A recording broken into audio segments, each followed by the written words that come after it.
ഈശോ മിശിഹായ്ക്ക് സ്തുതിയായിരിക്കട്ടെ. ഇന്ന് മാർച്ച് 8 ശനിയാഴ്ച.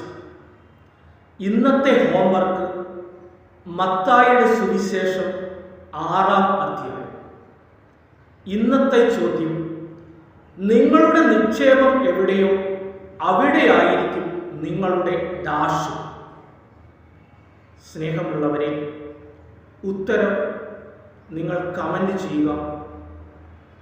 അതോടൊപ്പം ലൈക്ക് ചെയ്യാനും കമന്റ് ചെയ്യാനും മറക്കാതിരിക്കുക.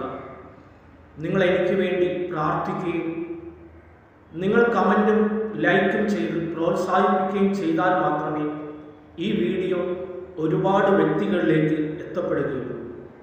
അവർക്കും ഈ ശുശ്രൂഷയുടെ ഭാഗമാകുവാനായിട്ട് അതുവഴി സാധിക്കും.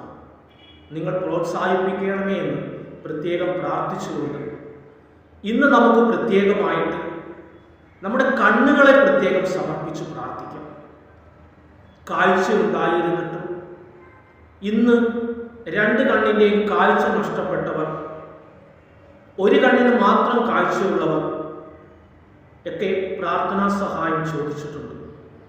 അതോടൊപ്പം ഇന്ന് കണ്ണിൻ്റെ തിമിര ശസ്ത്രക്രിയയ്ക്ക് വേണ്ടി വിധേയരാകുന്ന 2 വ്യക്തികൾ മധ്യസ്ഥ പ്രാർത്ഥന ആവശ്യപ്പെട്ടിട്ടുണ്ട്.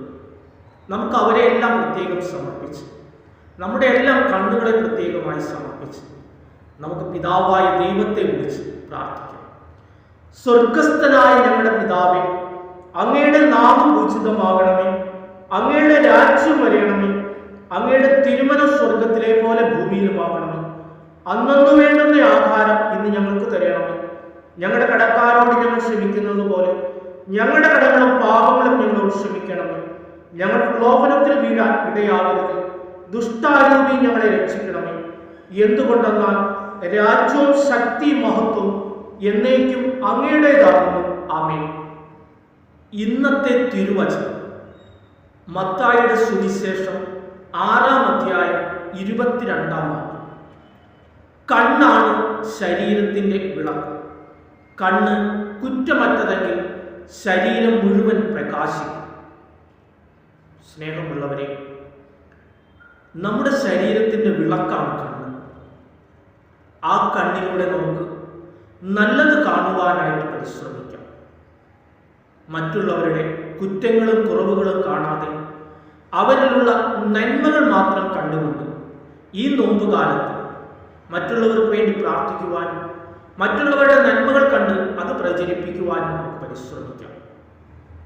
നമ്മുടെ കണ്ണ് മോശമാണെങ്കിൽ അത് ശരീരം മുഴുവൻ ഇരുട്ടാക്കി തരും.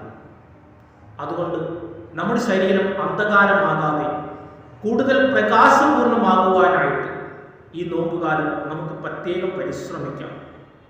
സോഷ്യൽ മീഡിയയിലൂടെയും മറ്റും നല്ലത് മാത്രം കാണുവാനായിട്ട്, നല്ലത് മാത്രം പ്രചരിപ്പിക്കുവാനായിട്ട് നമുക്കെല്ലാവർക്കും പ്രത്യേകം പരിശ്രമിക്കാം. ദൈവം എല്ലാവരെയും സമർത്ഥമായി അനുഗ്രഹിക്കട്ടെ. ആമേൻ.